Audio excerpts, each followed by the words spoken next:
So welcome back. This episode we'll be talking about our top 12 must-haves in a liveaboard galley. And this is really based upon, well gosh, we did our top 20 a year and a half ago of must-haves just on a liveaboard. But after a year of actually living aboard, some of our assumptions are wrong. So, come along with us. We'll share our top 12, and at the end, we have a bonus one. Bonus. Everybody likes a bonus. Besides, who wants to have 13 things you like about a galley? Yeah. All right, let's get at it. Join us on the Elli-Yacht as we realize our 5-year plan with the kids grown up, moved out, graduated from college. We take the dog, sold everything, and kitted out the boat so we can cruise the Pacific Northwest, all while living and working in the heart of Seattle. We're going to start with number 12, which is having an efficient range. That's right.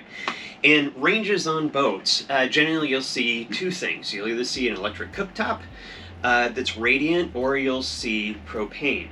And propane is way more efficient.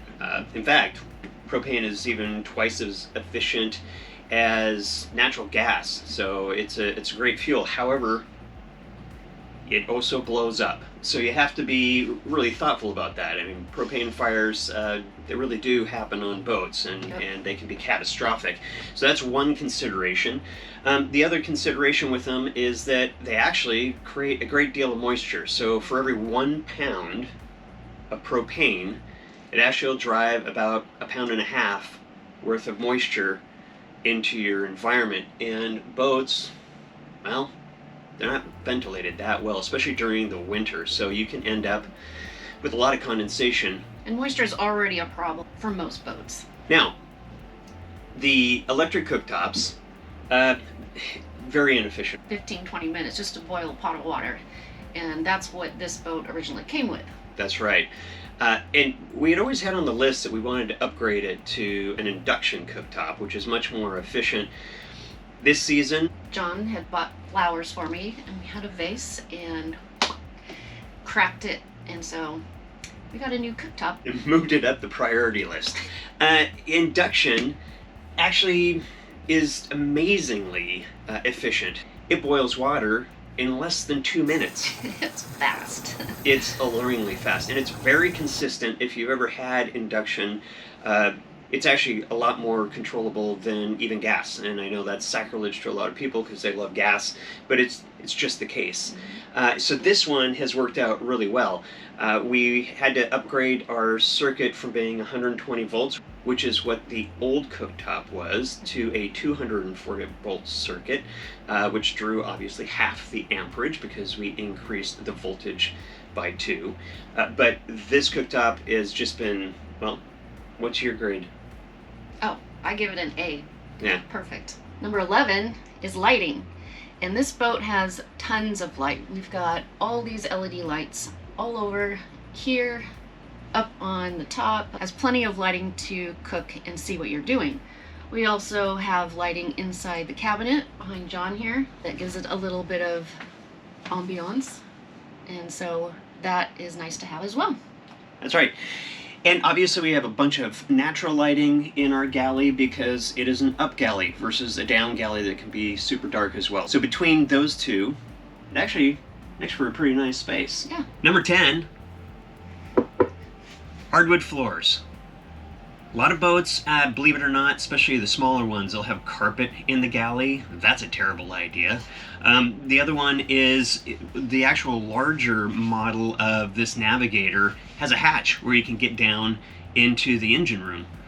That'd be pretty cool to be able to have storage. The negative part of that is when you have the hatch, inevitably something's going to spill. It could be a nightmare to clean up. Yeah, and boats already are a nightmare enough to clean up. So we opted for the model that didn't have the hatch down below.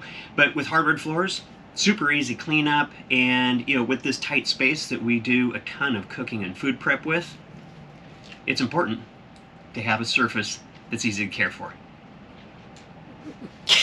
Number 9 is ventilation. When I'm cooking, it creates steam, there's smells, and it's in a small enclosed place. And where's that going to go?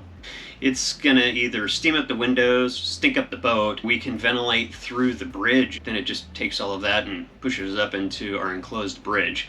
Then you have to open up the hatches. So it's a little bit of work just to get a passive ventilation going on. Because this boat, it didn't come with any ventilation. It's kind of a downfall. So that's gonna be, unfortunately, gonna have to be something that we add in a future project when we think about how we're gonna do ventilation in the entire boat. But it's been a challenge so far. So if you're looking for a galley on liveaboard, we'd really recommend keeping your eyes peeled for an option that already has ventilation in the galley. Number 8 is having an oven. Well, this one doesn't have a proper oven underneath the range like some boats do. So we have a convection oven that microwaves as well as grills. And actually, I thought it was going to be too small. I really thought it was going to be a problem. And with just the two of us, we've never run into a situation in the last year that we couldn't fit in anything that we want into it. It bakes lasagna. It obviously microwaves just fine. Carlin was making popcorn in it the other night. We've done pizza in there as well. It is efficient for just the two of us. It works out great. Yeah, who would have thought? So number 7 is having a double sink. Well, if you worked in any fast food restaurants like I did when I was a kid, you know you need to have a sink where you can wash and then sanitize. It's just common sense. But seriously, on smaller boats, a lot of them in the galley just have one sink, and it makes it a complete pain in the butt to do dishes. So since I'm the designated dishwasher on board, one of the problems that I had right off the bat was, where the heck am I going to put all the dishes to let them dry? So I ended up finding a couple things that worked out really well. First of all, this rack right here, it's actually a baby bottle dryer, but it works out really well because you can put the plates, the silverware, the glasses, all those types of things in here. And if you're out on the hook or anywhere else and you get a pitch and roll on the boat, you don't have to worry about things flying away. The other one is for larger pots and pans, we have this roll-out rack that you can put over the sink. So for the larger items, you can just place it right here and let everything just dry right over the drain. We'll put links down below for all the different things that we've talked about if any of them sound interesting to you. Number 6 is having a garbage disposal.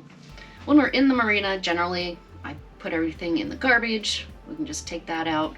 But when we're on the hook, it's kind of nice because you don't want to store a bunch of garbage on our boat. So having a garbage disposal is great. You can grind it up and get rid of that extra food so it doesn't sit in the garbage. Which brings us to number 5. You need to have space for recycling and garbage.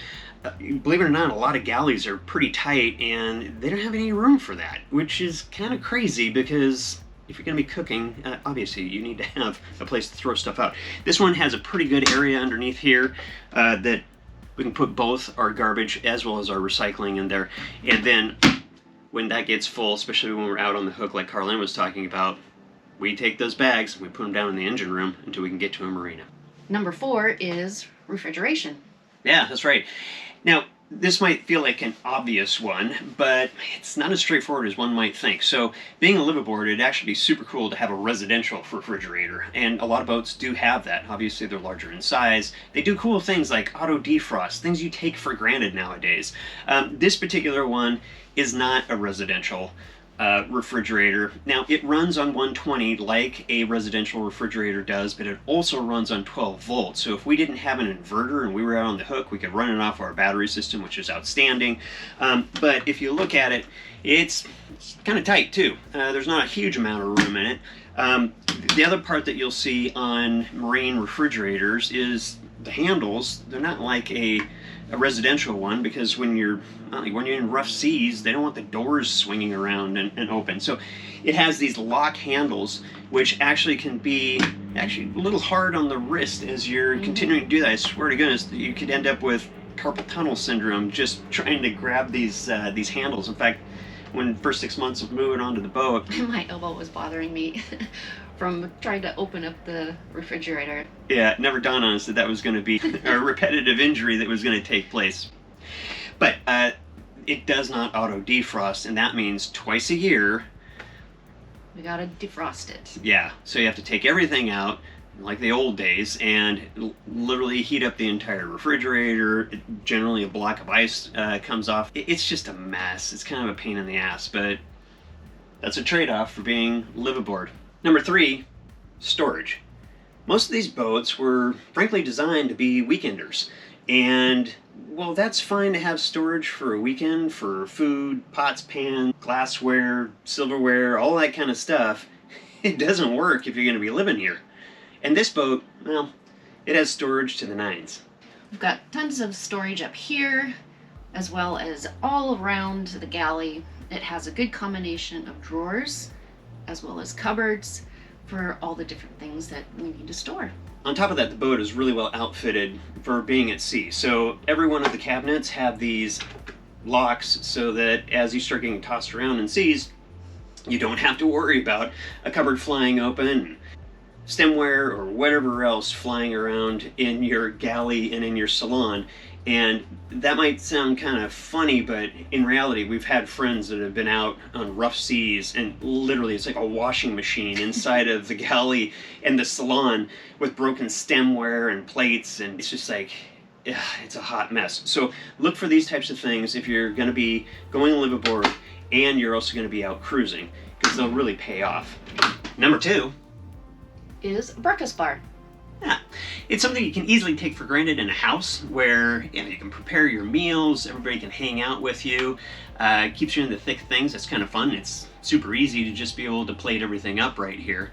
But the other side of it is, most boats don't have them. In fact, most boats don't even have a place to eat. We've seen cabin cruisers that, gosh, the pilot house is the area that you're going to eat. That gets filled up with charts and all kinds of different things when you're out and about. So this worked out really well. It kind of brings a bit of, land living to the water. And it's worked out really well and made it a comfortable space for us when we went liveaboard. It also doubles as a place to work now that we are working remotely. Number 1 is having a coffee maker. Now, some boats come with them, but they're not very good. Yeah, they're kind of those crappy coffee makers that you might be used to when you get the tires changed on your car, the usual mechanics coffee that has about 8 months worth of coffee burnt to the bottom of the pot. It's not really what we're going for, especially since we're liveaboard. We want to have all the conveniences of home, so this bad boy is amazing. It has a grinder in it, it does Americanos, espresso, you name it. And if you live in Seattle, well, it's mandatory that you like coffee. Joking aside, this thing works out pretty well because we used to have an espresso that had the little pods if you're out on the hook where you're going to get more of those. So having a bean grinder really does work out when you're cruising. The other thing is, this thing is a beast. It's super heavy because it has its own boiler in it. We don't have to really worry about this moving off the counter when we're in normal seas, even if we have a good pitch or roll to the boat. However, in rough seas, we do end up putting it in the larger sink so that you don't have to worry about it flying around. This is a pretty cool coffee maker. We'd recommend it highly, to be honest with you, whether you're living on a boat or at home. And we got this one off of eBay as a refurb, which is kind of the way to go. I think the ROI from going from Nespresso paying for pods, we paid for this thing in probably about less than 6 months, just from the amount of coffee that we generally have. It's one of the perfect things to make a liveaboard boat a home. For our bonus item, it is a galley. Therefore, it's wired like a galley or a kitchen where it has GFI outlets. So you don't have to, worry about shocking yourself since you're around water and you're using electricity. However, when you're looking for a liveaboard galley, make sure that the GFI is in a space that you can actually get to it, because they trip quite a bit.